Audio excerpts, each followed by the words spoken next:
Imaginen por un momento que poseen más dinero del que podrían gastar en 1000 vidas.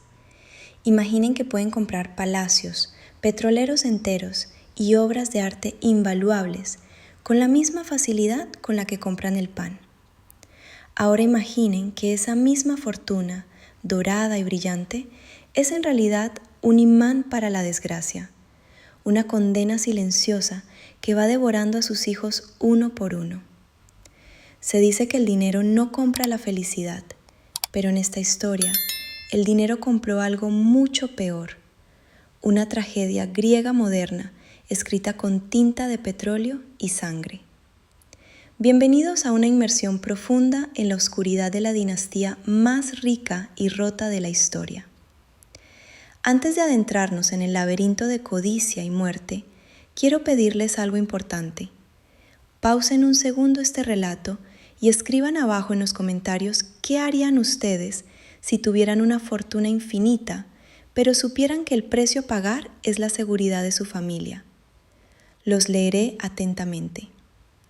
Hoy no estamos aquí para juzgar, sino para observar cómo el apellido Getty, sinónimo de riqueza inimaginable, se convirtió en sinónimo de una maldición ineludible. Esta es la historia de cómo el hombre más rico del mundo construyó un imperio sobre los cadáveres de sus propios sueños y eventualmente sobre los de su propia sangre. Prepárense, porque lo que están a punto de escuchar no es ficción, es la crónica de una caída anunciada. Para entender la magnitud del desastre, primero debemos mirar al arquitecto del imperio. Jean-Paul Getty no era simplemente un millonario, era una fuerza de la naturaleza obsesionada con la acumulación. En la década de 1950 y 1960, su nombre se susurraba con reverencia y temor en los círculos financieros. Había negociado concesiones petroleras en el desierto de Arabia Saudita cuando nadie más se atrevía, y esa apuesta lo convirtió en el primer hombre en la historia en amasar una fortuna personal superior a los $1.000 millones. Pero mientras sus cuentas bancarias crecían exponencialmente, su alma parecía encogerse. La leyenda de su tacañería no es un mito, es el síntoma de una patología profunda. En su vasta mansión de Sutton Place en Inglaterra, el hombre más rico del planeta instaló un teléfono de pago para sus invitados. Las monedas tintineaban en la ranura metálica, mientras los visitantes, aristócratas y magnates, debían pagar por sus llamadas para no gastar la fortuna del anfitrión. Getty lavaba su propia ropa interior para no pagar lavandería y negociaba cada centavo con una frialdad que helaba la sangre. Él creía que el dinero era una entidad viva que debía protegerse a toda costa, incluso si eso significaba sacrificar las relaciones humanas más básicas. Esta desconexión emocional no era excéntrica, era el preludio del desastre. Sus hijos no veían en él a un padre, sino a un banco inexpugnable, una fortaleza de soledad que proyectaba una sombra tan larga que nadie podía crecer bajo ella sin marchitarse. La primera grieta real en la armadura de los Getty apareció de la forma más cruel posible, atacando al más inocente. Timothy Ware Getty era el hijo que Jean-Paul tuvo con su quinta esposa, una criatura frágil que parecía ajena a la dureza del petróleo. A los 6 años, la tragedia golpeó su puerta, un tumor cerebral. Durante 6 largos años, el niño luchó contra una agonía lenta que consumía su vitalidad y su vista. Uno podría pensar que el hombre con recursos infinitos movería cielo y tierra, que estaría al pie de la cama sosteniendo la mano de su hijo moribundo. Pero la realidad fue mucho más sombría. Jean-Paul Getty rara vez visitaba a Timothy. Se quejaba de las facturas médicas. Para el magnate, la enfermedad de su hijo era una mala inversión, un drenaje de recursos sin retorno. Cuando Timothy falleció en 1958, a la tierna edad de 12 años, su padre no asistió al funeral. Estaba demasiado ocupado cerrando tratos, expandiendo el imperio. Envió a su esposa sola a enterrar a su hijo. Se dice que nunca se perdona a sí mismo, pero no por el dolor de la pérdida, sino por la sensación de fracaso. Timothy fue la primera víctima, el primer sacrificio en el altar del dinero, y su muerte estableció un patrón macabro. En la casa Getty, la vulnerabilidad se castigaba con el abandono y la muerte se gestionaba como una transacción comercial fallida. Con Timothy fuera de escena, la presión recayó con una fuerza aplastante sobre el primogénito, George Franklin Getty II. Él era el heredero aparente, el príncipe que debía suceder al rey. George intentó todo para complacer a su padre. Se vistió con trajes impecables, trabajó incansablemente en la compañía y siguió cada orden con una obediencia casi militar. Pero nada era suficiente. Las críticas de Jean-Paul eran constantes, mordaces, diseñadas para desmantelar la autoestima de su hijo pieza por pieza. El patriarca no quería un sucesor, quería un clon, y George era demasiado humano, demasiado sensible. La tensión se volvió insoportable. En junio de 1973, en una lujosa residencia de Los Ángeles, el heredero se quebró. George se encerró en una habitación, consumido por la ansiedad y el alcohol. Ingirió una mezcla letal de pastillas y se apuñaló a sí mismo en un acto de desesperación final y grotesca, aunque la causa oficial fue una sobredosis que derivó en hemorragia cerebral. Tenía 48 años. El hombre que lo tenía todo decidió que la nada era preferible a seguir viviendo bajo la tiranía de su apellido.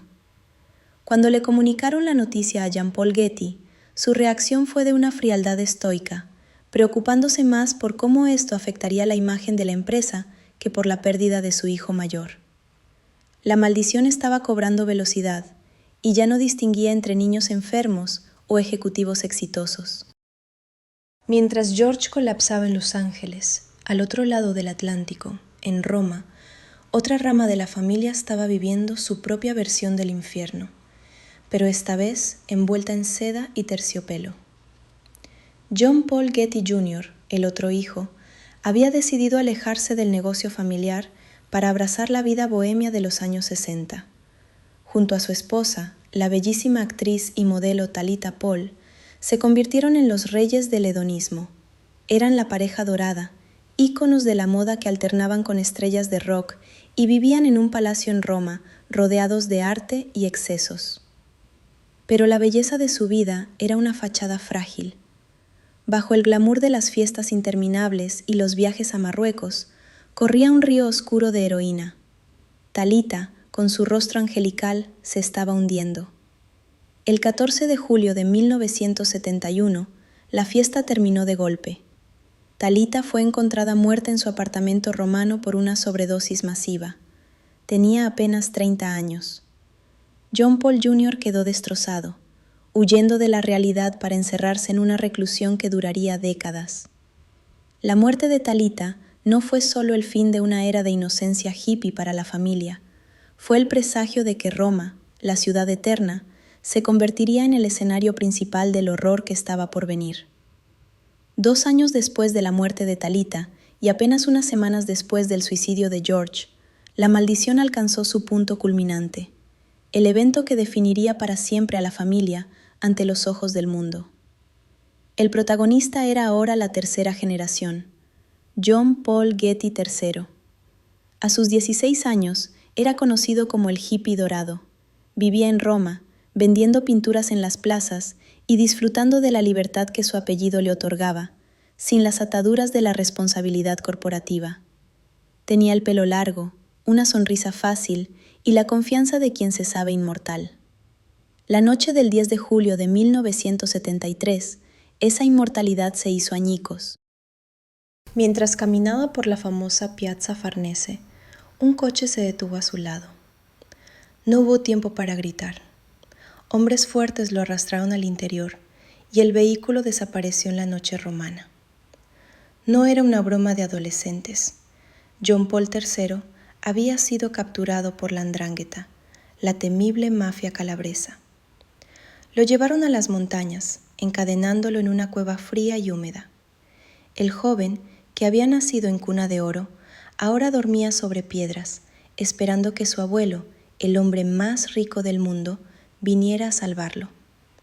Pero el abuelo tenía otros planes. La petición de rescate llegó pronto. $17 millones. Una suma astronómica para cualquier mortal, pero apenas una fracción de los ingresos diarios del patriarca.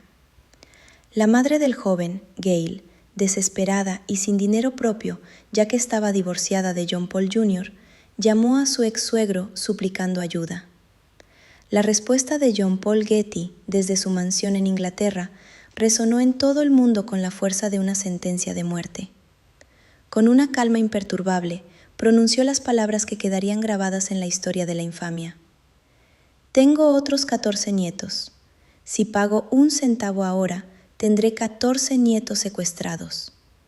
El teléfono se colgó. El silencio que siguió fue ensordecedor. En las montañas de Calabria, los secuestradores no podían creerlo.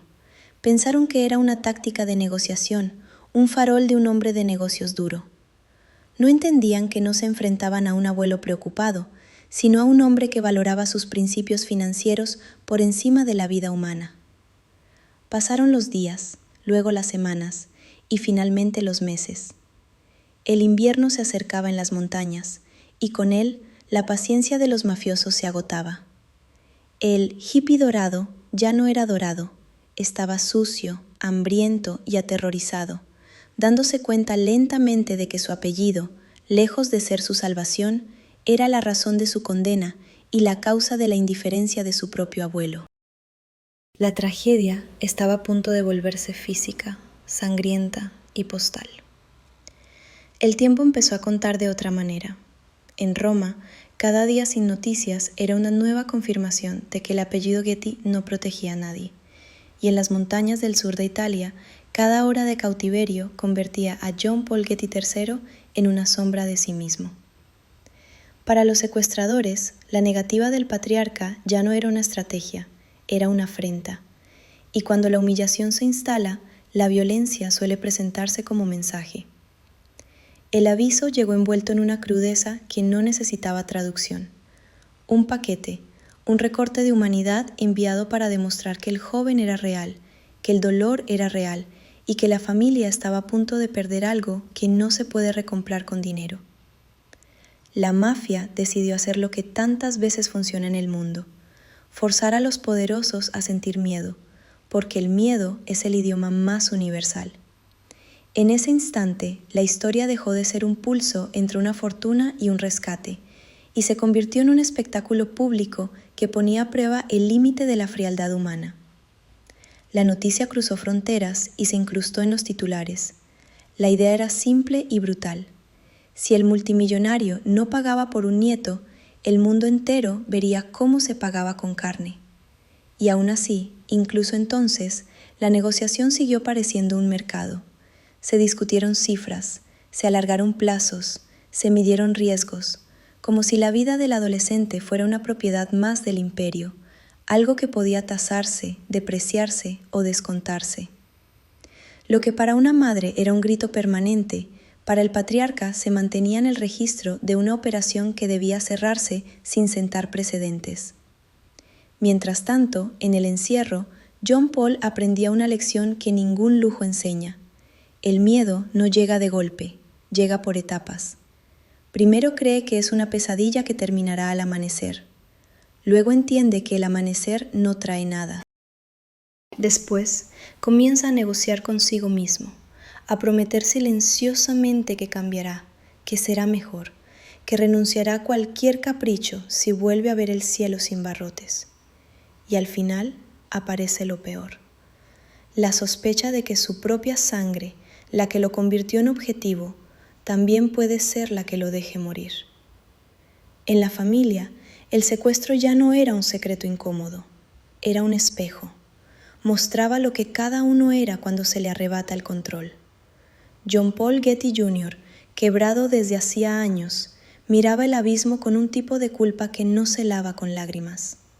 Gail, la madre, se movía como si el aire fuese cuchillas, llamando, insistiendo, suplicando, tratando de arrancarle humanidad a un sistema construido para no sentir.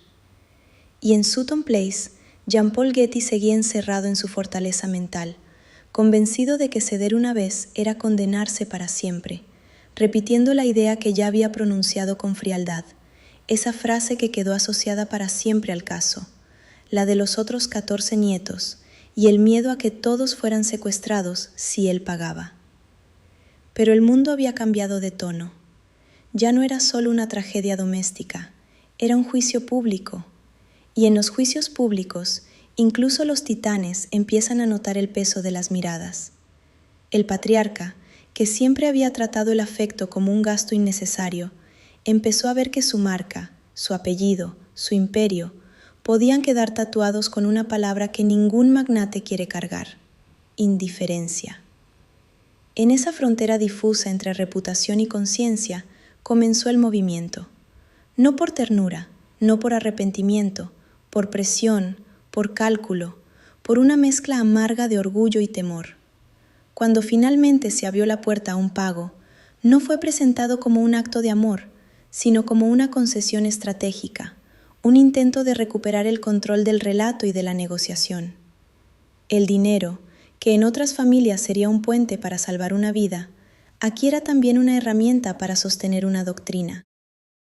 Incluso en el rescate, Jean-Paul Getty buscó condiciones, buscó límites, buscó dejar claro que no estaba siendo doblegado, que seguía siendo el dueño de la partida. Y sin embargo, la partida ya lo había cambiado todo. En algún punto de ese proceso, Jean-Paul Getty III dejó de ser el joven libre que caminaba por plazas romanas. Se convirtió en una ausencia que respiraba en la imaginación de millones. Se convirtió en el recordatorio de que una fortuna puede atraer depredadores, pero también puede atraer algo más inquietante: la certeza de que el peligro no siempre viene de fuera. A veces el peligro vive en la misma casa, en la misma lógica, en el mismo frío. Y justo cuando la familia creyó que lo peor ya había ocurrido, la historia se preparó para mostrar su verdadero rostro. Porque el rescate no es el final de un secuestro. El rescate es apenas la puerta de salida del bosque. Y hay personas que salen del bosque y nunca vuelven a ser las mismas. La pregunta ya no era si el joven regresaría. La pregunta era ¿en qué estado? ¿Y qué parte de la familia sobreviviría con él, si es que alguna parte sobrevivía en realidad? El paquete llegó a un periódico romano en noviembre de 1973. No era un comunicado de prensa, no era una amenaza escrita. Era algo mucho más visceral, algo que cruzaba la línea entre la negociación y la barbarie. Dentro del sobre había un mechón de cabello castaño, una fotografía Polaroid y algo más: una oreja humana. La oreja derecha de Jean-Paul Getty III, cortada con precisión quirúrgica mientras el joven gritaba amarrado a una silla en alguna cabaña perdida en las montañas de Calabria. La imagen recorrió el mundo en cuestión de horas. Los periódicos la publicaron con advertencias, pero todos sabían que las advertencias aumentan la curiosidad. La foto mostraba al muchacho con los ojos vendados, el rostro demacrado, la barba crecida y un vendaje ensangrentado donde antes estaba su oreja. No era solo una prueba de vida. Era una declaración de intenciones. Los secuestradores estaban enviando un mensaje claro. Si el dinero no llegaba pronto, la próxima parte del cuerpo sería más vital. La 'Ndrangheta no jugaba. Habían perdido la paciencia con un viejo que valoraba más sus principios que la integridad física de su nieto. Jean-Paul Getty, finalmente, comenzó a moverse. No por compasión, sino porque el escándalo estaba dañando su reputación de forma irreparable. Los titulares ya no hablaban de su genio empresarial, hablaban de su crueldad. Decidió entonces que pagaría, pero no la suma completa.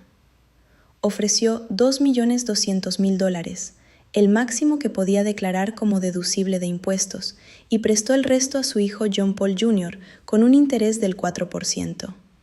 Incluso en medio de una mutilación, el patriarca encontró la manera de hacer un negocio. El rescate se acordó finalmente en $3 millones, una fracción de lo inicialmente exigido, pero suficiente para que los mafiosos consideraran que habían ganado algo. El 15 de diciembre de 1973, después de 5 meses de cautiverio, Jean-Paul Getty III fue liberado en una carretera desolada cerca de Nápoles.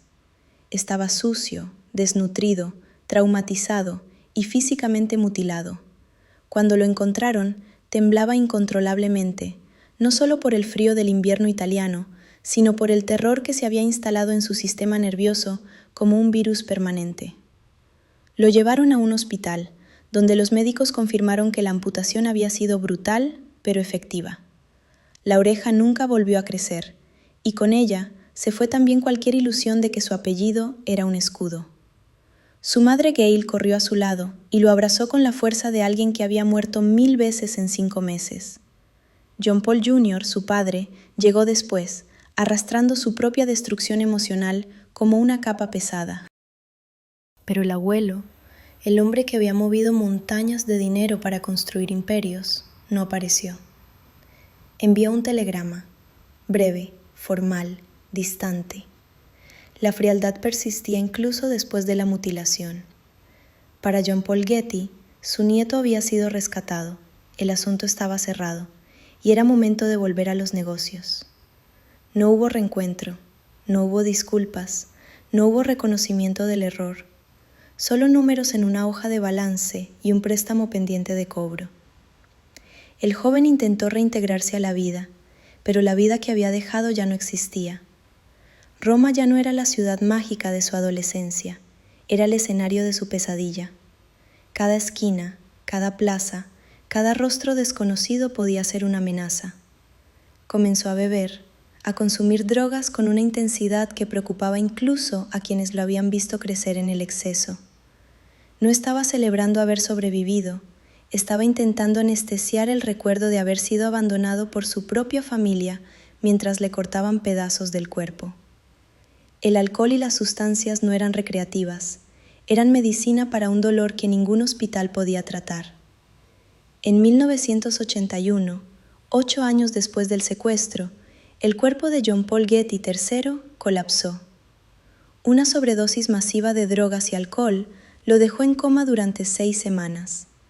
Cuando finalmente despertó, la tragedia había mutado.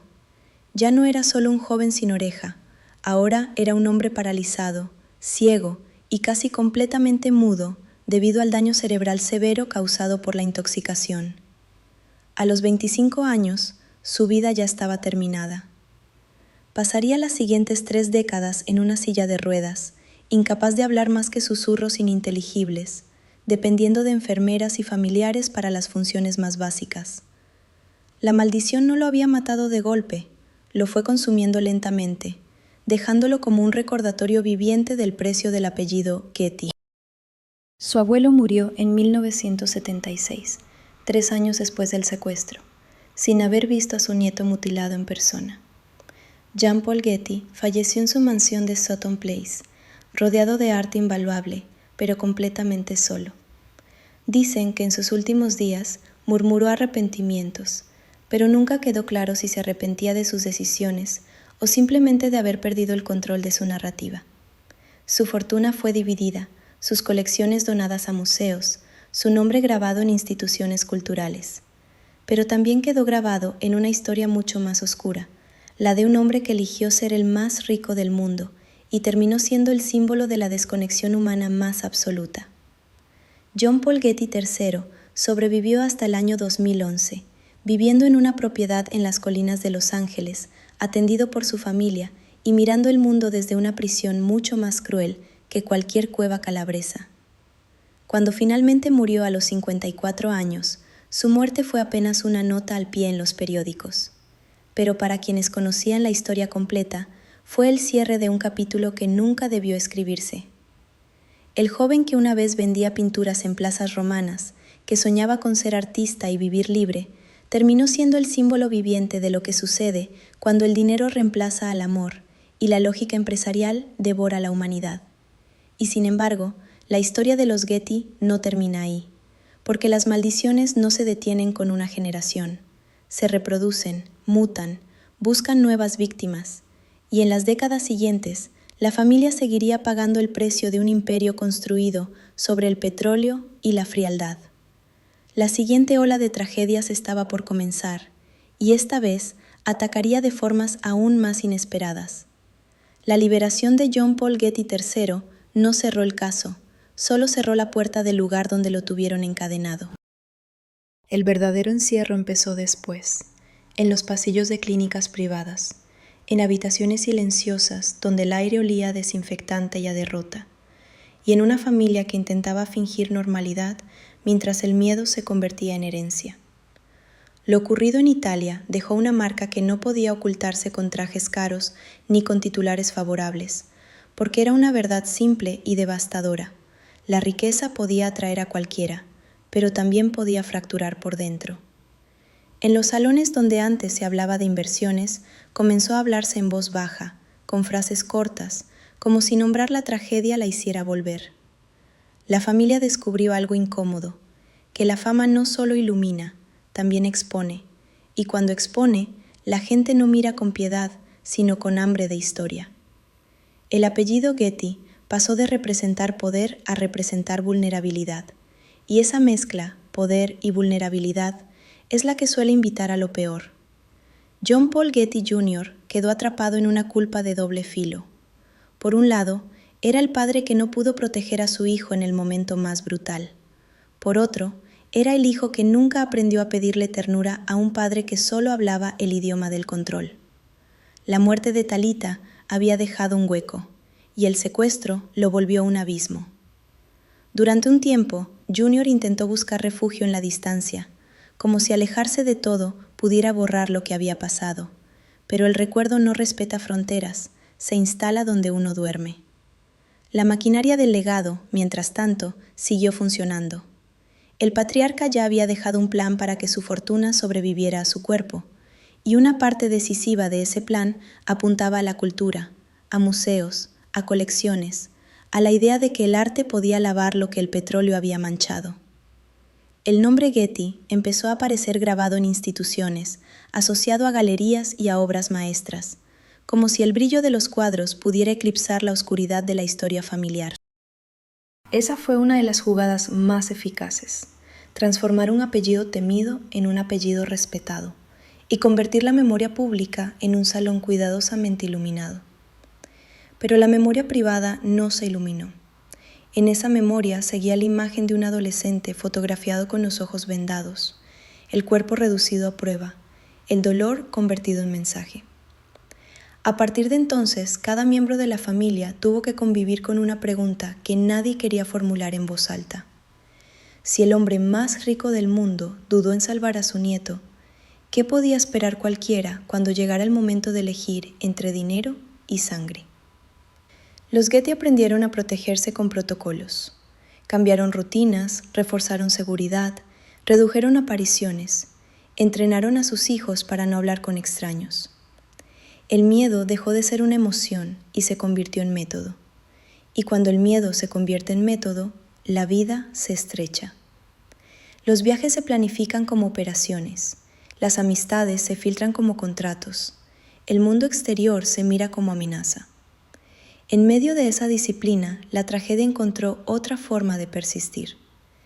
John Paul Getty III, el centro del escándalo, no se recuperó de verdad. Con los años, su salud se quebró definitivamente después de aquella sobredosis que lo dejó ciego, paralizado y con daño cerebral severo.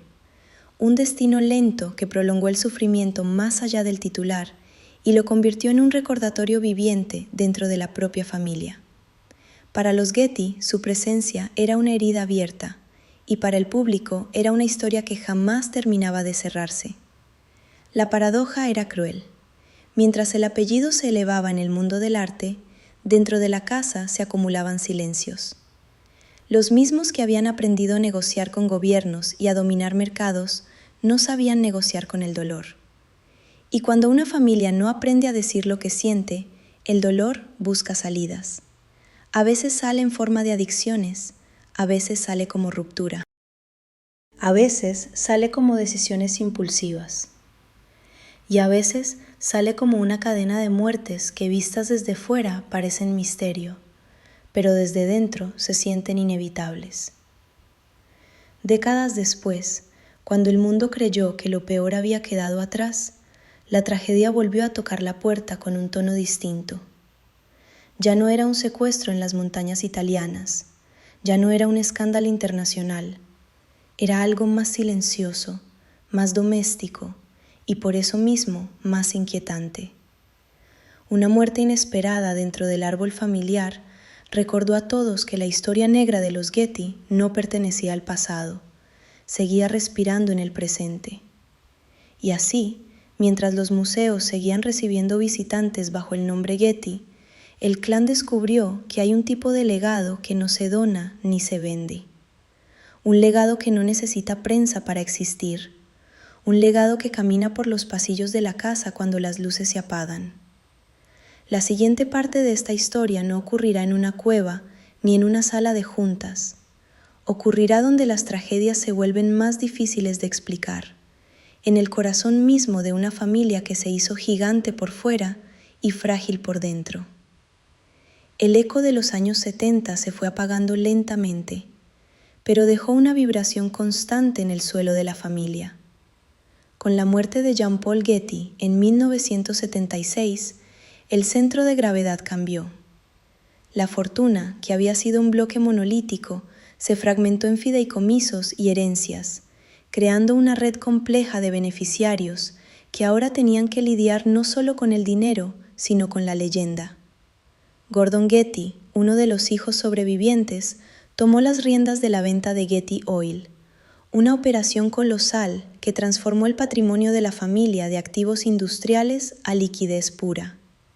De repente, los Getty tenían miles de millones de dólares en efectivo, y el efectivo, a diferencia del petróleo, es fácil de gastar y difícil de controlar. La cuarta generación creció bajo la sombra de las historias de sus padres y tíos. Sabían lo del secuestro, sabían lo de la sobredosis, sabían lo de los suicidios. Algunos intentaron huir. Baltasar Getty, hijo de John Paul III, encontró un camino en la actuación, tratando de construir una identidad propia lejos de las finanzas. Otros se refugiaron en el anonimato, pero el apellido seguía pesando como una losa de mármol. No importaba dónde fueran, siempre eran los Getty, herederos de una maldición que los medios no se cansaban de reciclar. A finales de los años 90 y principios de los 2000, parecía que la tormenta había pasado. La familia se había estabilizado, al menos en apariencia. Las noticias sobre ellos eran más sobre filantropía y arte que sobre tragedias. El Museo Getty en Los Ángeles se había convertido en una de las instituciones culturales más importantes del mundo, un monumento de piedra blanca que parecía decir, hemos superado el pasado. Pero la calma en esta familia siempre ha sido engañosa, como la superficie tranquila de un mar lleno de tiburones. En 2014, la tragedia volvió a golpear, y esta vez lo hizo con la precisión de un francotirador. Andrew Rourke Getty, nieto del patriarca e hijo de Gordon, fue encontrado muerto en su mansión de Hollywood Hills. Tenía 47 años. La escena era grotesca. Andrew yacía desnudo de cintura para abajo, rodeado de sangre. Inicialmente se especuló con un asesinato, dado que había tenido una relación tumultuosa con una exnovia que tenía una orden de restricción en su contra. Los medios sensacionalistas se frotaron las manos. ¿Otro crimen? ¿Otra vendetta? Sin embargo, la autopsia reveló una verdad más triste y menos cinematográfica. Muerte por hemorragia gastrointestinal severa, exacerbada por el uso crónico de metanfetaminas. Andrew había estado luchando contra sus demonios en privado, consumido por una adicción que lo devoró desde adentro. Había pasado años intentando dirigir películas de terror, obsesionado con pesadillas y monstruos, sin darse cuenta de que el verdadero monstruo estaba en su torrente sanguíneo. Su muerte fue un recordatorio brutal de que el dinero puede comprar el mejor tratamiento, pero no puede comprar la voluntad de vivir ni curar el vacío existencial que parecía ser un rasgo genético de la familia. La muerte de Andrew abrió viejas heridas y trajo de vuelta a los fantasmas, pero la familia apenas tuvo tiempo de procesar el duelo antes de que la maldición golpeara de nuevo, esta vez apuntando a la siguiente generación en línea. En 2020, el mundo estaba paralizado por la pandemia, pero en la casa Getty el drama era, como siempre, interno y devastador. John Gilbert Getty, hermano de Andrew y otro nieto del patriarca, fue encontrado sin vida en un hotel de lujo en San Antonio, Texas. Tenía 52 años. John Gilbert era un músico talentoso, un espíritu libre que había intentado mantenerse alejado del foco mediático. Amaba el rock and roll y vivía una vida nómada, saltando de ciudad en ciudad, quizás intentando dejar atrás su apellido. Pero, al igual que su hermano, no pudo escapar de la trampa química. La causa de la muerte, cardiomiopatía y enfermedad pulmonar obstructiva crónica, complicadas por una sobredosis accidental de fentanilo. Otra vez las drogas, otra vez la soledad en una habitación de hotel, otra vez un Getty muriendo joven, con todo el dinero del mundo en el banco, pero sin nadie que le sostuviera la mano en el momento final. Su hija, Ivy Getty, le dedicó un mensaje desgarrador en redes sociales, describiéndolo como el hombre más genial que había conocido. Pero las palabras bonitas no podían ocultar el patrón. 2 hermanos muertos en el lapso de 6 años. La rama de la familia descendiente de Gordon Getty estaba siendo podada de manera implacable.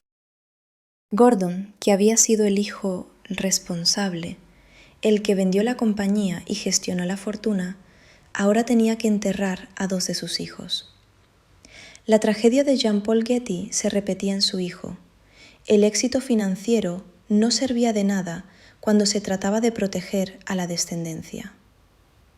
La muerte de John Gilbert en 2020 resonó con una fuerza particular porque ocurrió solo 2 meses después de la muerte de su propia madre, Ann Getty, y 5 años después de la de su hermano Andrew. Era como si la muerte tuviera prisa, como si quisiera recuperar el tiempo perdido durante los años de relativa calma. La acumulación de pérdidas en tan poco tiempo dejó a la familia aturdida, cambaleándose bajo el peso de un dolor que parecía no tener fin. Con cada nueva muerte, la leyenda de la maldición Getty cobraba más fuerza en la imaginación popular. Ya no era solo una serie de infortunios, parecía un guión escrito por un destino sádico. Pero, ¿es realmente una maldición sobrenatural? ¿O es algo más tangible, más humano? Los psicólogos y sociólogos que han estudiado a dinastías ricas hablan del síndrome de la riqueza súbita, de la falta de propósito, de la desconexión con la realidad. Ser un Getty significa nacer en un mundo sin límites, donde el no es una palabra que rara vez se escucha. Y un mundo sin límites es, paradójicamente, una prisión.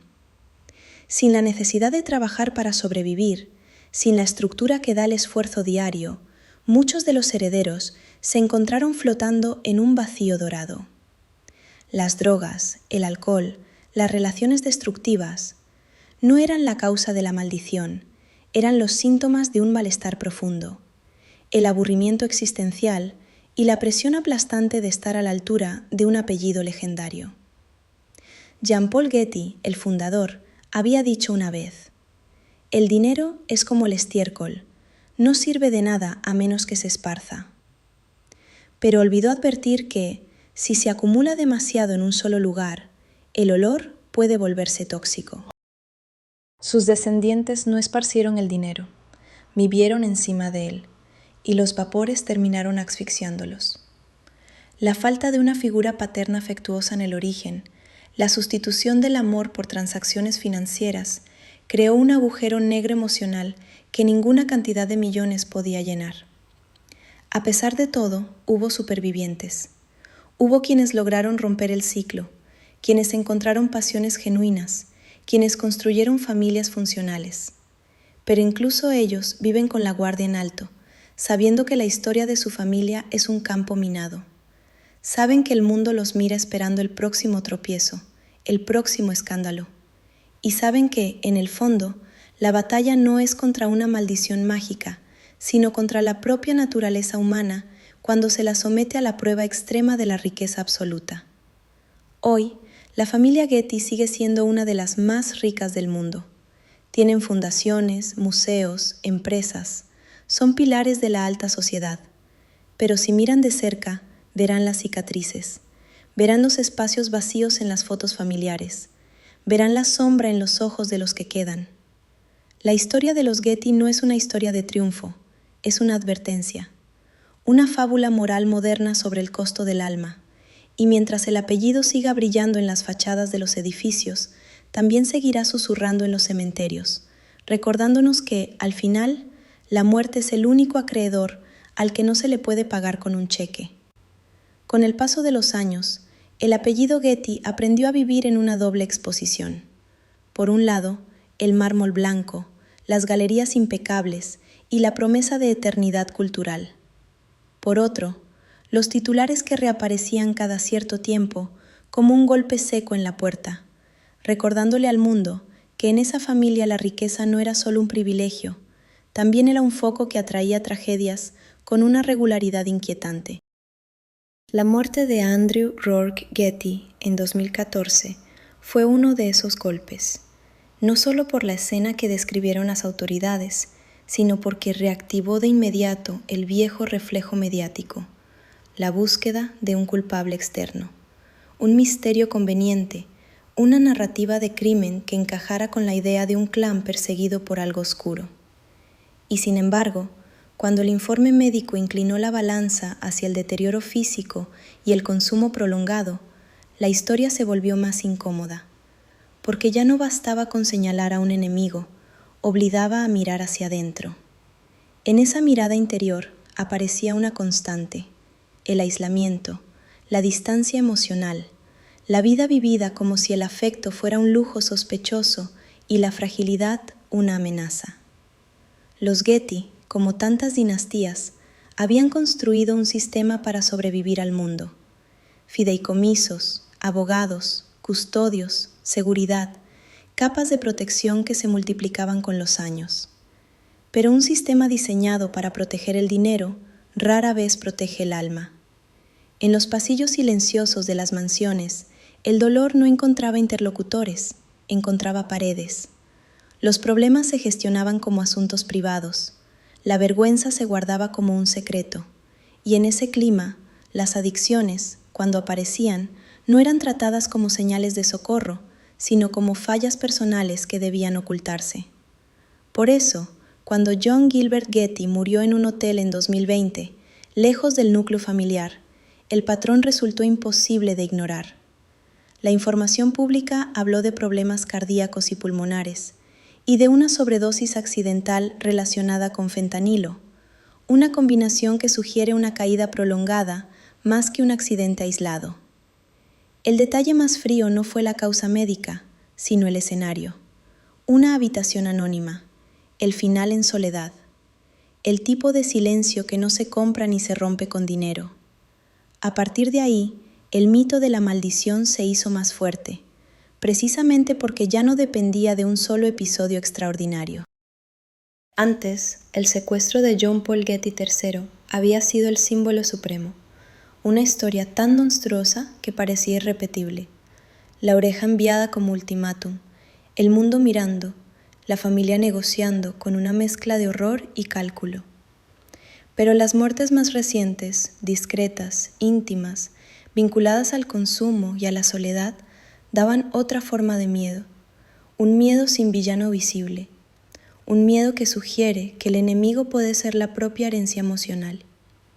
Lo inquietante es que la familia ya había visto esa película, había visto cómo un adolescente sobrevivía al cautiverio y luego quedaba arrasado por dentro, hasta llegar a un colapso que lo dejó con secuelas devastadoras durante años. Había visto cómo el mundo convertía el dolor en entretenimiento, y cómo la etiqueta de tragedia se pegaba al apellido como una segunda piel. Y aún así, cada nueva pérdida parecía tomar a los suyos con el mismo asombro, como si la experiencia no enseñara nada cuando el trauma se hereda y se esconde. La pregunta que se instaló entonces, en voz baja, no era si existía una maldición, era otra, más incómoda y más precisa. ¿Qué pasa cuando una familia se acostumbra a la idea de que el amor siempre tendrá condiciones? ¿Qué pasa cuando el dinero se convierte en el principal idioma y todo lo demás, la ternura, la paciencia, la presencia, se vuelve dialecto perdido? El público veía una asada y pedía el siguiente capítulo, pero quienes quedaban dentro del clan veían un mapa con zonas marcadas en rojo, lugares donde ya no querían pisar. La historia, además, arrastraba un detalle que nadie podía borrar: el momento exacto en que el patriarca decidió no pagar de inmediato por su nieto, y lo justificó con una frase que parecía salida de un manual de riesgos, no de un corazón humano. Esa decisión, discutida durante décadas, se convirtió en el punto de origen de muchas lecturas. Algunos la interpretaron como frialdad pura, otros como pánico estratégico. Pero para la leyenda familiar, fue una especie de acto fundacional, la prueba de que el dinero podía imponerse incluso ante una vida en peligro. Y cuando una familia interioriza esa lógica, la lógica termina exigiendo tributos. Con los años, los Getty aprendieron a convivir con una contradicción. Al mundo le ofrecían instituciones, colecciones, beneficencia, la ilusión de que el apellido era sinónimo de belleza y legado cultural. A puerta cerrada, el apellido era un recordatorio constante de lo que puede ocurrir cuando el control reemplaza al cuidado. Esa convivencia desgasta. Porque hay un tipo de dolor que no se resuelve con terapia ni con tiempo, el dolor que nace de la sospecha de que, en el momento decisivo, uno podría ser negociado. Y ahora, cuando la historia parecía haberse asentado en un patrón de pérdidas intermitentes, apareció otra sombra. No era un secuestrador, no era un enemigo externo, no era una amenaza que pudiera neutralizarse con seguridad privada. Era algo que crecía en el mismo lugar donde la familia intentaba borrar el pasado, en el territorio de la memoria, en las versiones contadas y recontadas, en los silencios que se transmiten de padres a hijos, porque una dinastía no solo hereda dinero, hereda relatos, y los relatos, cuando están hechos de tragedia, pueden convertirse en profecías discretas. En el próximo episodio, la historia se acercará a esa frontera difusa entre la fatalidad y la repetición, allí donde el misterio ya no está en cómo mueren, sino en por qué, aun con todo a su favor, parecen incapaces de escapar del mismo laberinto. La historia, sin embargo, no es una línea recta que solo conduce al abismo. Hay desvíos, hay intentos de fuga, y hay una nueva generación que ha tratado de tomar el timón de ese barco fantasma para dirigirlo hacia aguas distintas. Los bisnietos del viejo Jean Paul, figuras como Nat Getty o August Getty, han crecido en un mundo radicalmente diferente al de sus antecesores. Para ellos, el apellido ya no tiene que ser sinónimo de petróleo y frialdad corporativa. Intentan que sea sinónimo de arte, de moda, de activismo, de una visibilidad que busca la redención a través de la expresión personal. Nat Getty, por ejemplo, ha utilizado su plataforma y sus recursos para visibilizar la lucha de la comunidad LGBTQ+, casándose en una boda de ensueño que fue transmitida al mundo no como un escándalo, sino como una celebración del amor libre. August, por su parte, ha volcado su energía en el diseño de moda, creando piezas extravagantes que visten a las estrellas del pop. Pareciera que esta generación ha entendido algo vital. Si el dinero no se puede rechazar, al menos debe transformarse en algo que respire, en algo que conecte con la gente, en lugar de aislarse en torres de marfil. Han sustituido el silencio hermético de su bisabuelo por una exposición controlada en redes sociales, donde controlan su propia narrativa. Pero no se engañen, la sombra es alargada. Incluso en medio de las pasarelas y las fiestas de gala, la prensa sigue buscando la grieta. Cada vez que uno de los jóvenes Getty aparece en público, hay una segunda lectura en la mirada de los espectadores. ¿Será este el que rompa la maldición? ¿O lleva también la semilla de la autodestrucción escondida bajo capas de alta costura? La presión de ser el Getty que salió bien puede ser tan asfixiante como la de ser el rebelde. Ellos no solo cargan con sus propias expectativas, cargan con la tarea titánica de limpiar un apellido que lleva medio siglo manchado de tinta negra y tragedia. Y si la carga interna no fuera suficiente, la familia ha tenido que enfrentarse a otro monstruo, el espejo deformante de la cultura pop. porque cuando una tragedia es lo suficientemente grande, deja de pertenecer a quienes la sufrieron y pasa a ser propiedad del público. El secuestro de John Paul III, la avaricia del patriarca, la desesperación de la madre. Todo eso se convirtió en guiones de Hollywood, en series de televisión de prestigio, en películas dirigidas por leyendas del cine. Imaginen lo que debe ser para los sobrevivientes encender la televisión y ver a actores famosos recreando el peor momento de sus vidas. Ver a Christopher Plummer o a Donald Sutherland interpretando a su abuelo con una mezcla de genio y monstruosidad. Ver cómo el sufrimiento real de un adolescente encadenado se convierte en entretenimiento de fin de semana para millones de personas. La ficción, aunque a veces necesaria para entender la historia, tiene el efecto secundario de cristalizar el trauma, de convertir a personas complejas en personajes bidimensionales, atrapados para siempre en su peor versión. Para la familia, estas producciones son un recordatorio constante de que nunca podrán controlar del todo su historia. El mundo ha decidido que los Getty son personajes de una tragedia griega moderna, y no importa cuánto intenten normalizar sus vidas, el mito siempre vuelve a imponerse en la pantalla.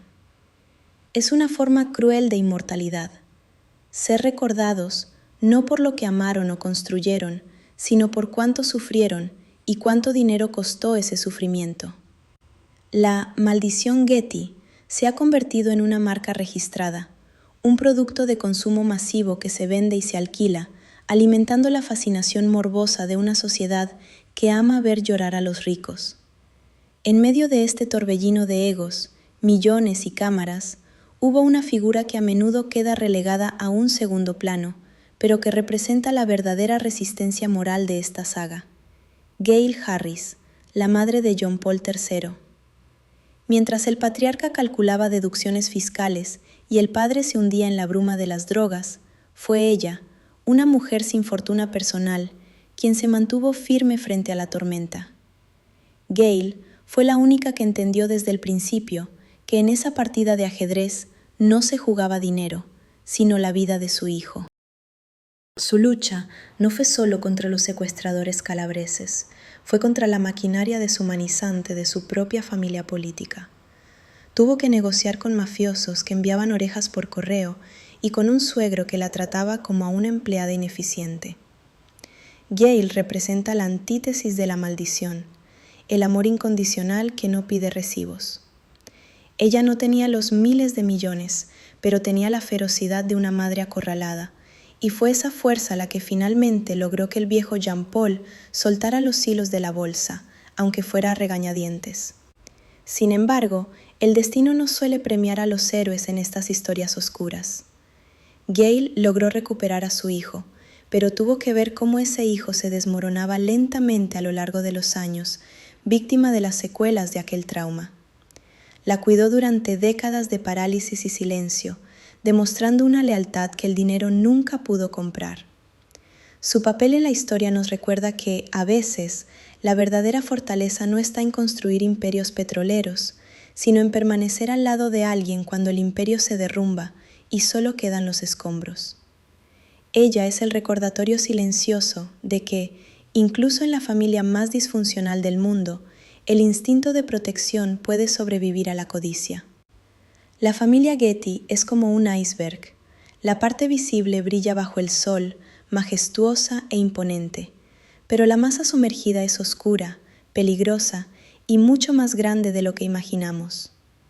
Debajo de la superficie de las inauguraciones de museos y las galas benéficas, existen ramas de la familia que han optado por la invisibilidad absoluta.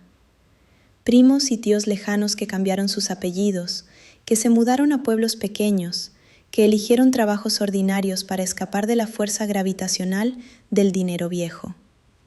Ellos son los fantasmas vivos de la dinastía, la prueba de que la única forma de ganar el juego es, a veces, negarse a jugarlo. Estos Getty invisibles miran desde la distancia cómo sus parientes famosos tropiezan una y otra vez con las mismas piedras. Para ellos, el apellido no es un orgullo, es un diagnóstico médico del que lograron curarse a tiempo.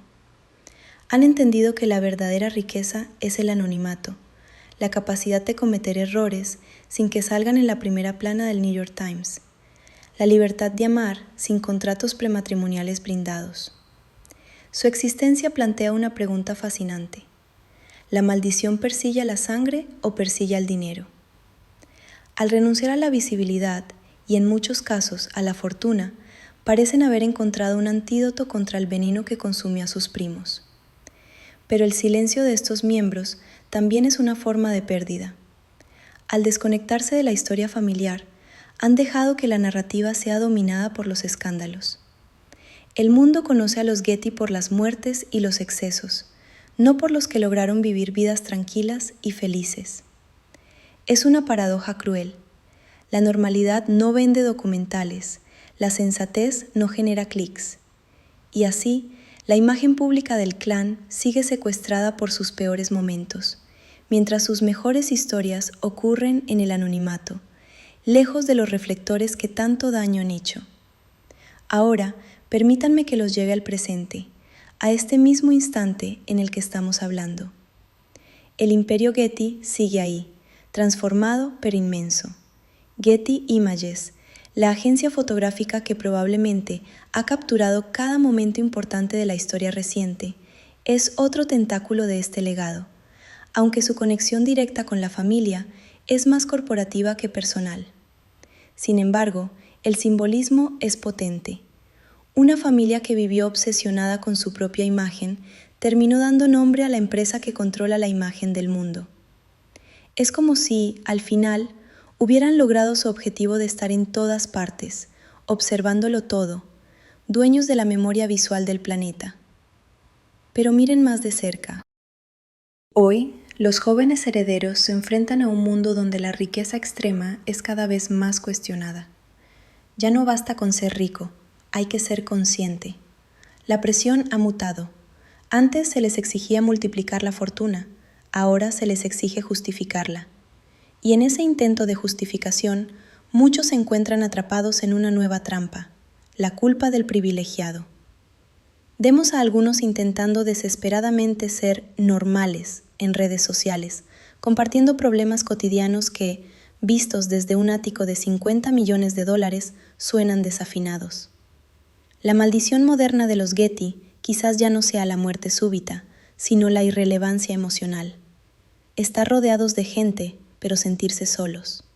Tener millones de seguidores, pero ningún amigo que te diga la verdad. Vivir en un escaparate de cristal donde el aire está acondicionado, pero viciado. La historia nos ha enseñado que el dinero aísla, y en la era de la hiperconexión, ese aislamiento es más visible y patético que nunca. La tragedia ya no necesita sangre para ser tragedia. A veces basta con una vida vacía transmitida en vivo para millones de extraños. Hemos llegado al final de este viaje por los pasillos dorados y ensangrentados de la casa Getty. Hemos visto a un patriarca que amaba más al dinero que a su propia sangre, a un niño mutilado por la indiferencia, a herederos que buscaron en las drogas la paz que su familia les negó, y a una madre que luchó sola contra gigantes. Hemos visto cómo la fortuna más grande del mundo no pudo comprar lo único que realmente importa, un final feliz. Pero antes de despedirnos, quiero que vuelvan a esa pregunta que les hice al principio. ¿Qué harían ustedes? Es fácil juzgar desde fuera, decir, yo nunca haría eso, yo pagaría el rescate, yo no sería tan frío. Pero la verdad es que el dinero, en esas cantidades obscenas, no es solo papel y metal, es una radiación que altera la estructura misma de la realidad. Cambia cómo te ven los demás, cambia cómo ves el mundo y eventualmente cambia quién eres. La historia de los Getty no es solo sobre ellos, es un espejo oscuro que nos muestra las grietas de la condición humana cuando se le quitan todos los frenos. La maldición Getty no está en los genes ni en una brujería antigua, está en la decisión de poner el tener sobre el ser. Está en cada momento en que elegimos el éxito sobre la empatía. Y mientras el nombre Getty siga brillando en museos y bancos, seguirá siendo un monumento a esa elección fatal. Así que la próxima vez que deseen ser inmensamente ricos, recuerden a John Paul III en la cueva, Recuerden a George en la habitación de hotel. Recuerden el teléfono de pago en la mansión. Recuerden que todo tiene un precio y a veces el cambio se devuelve en dolor. Gracias por acompañarme en esta historia. No olviden dejar sus comentarios. Hasta la próxima.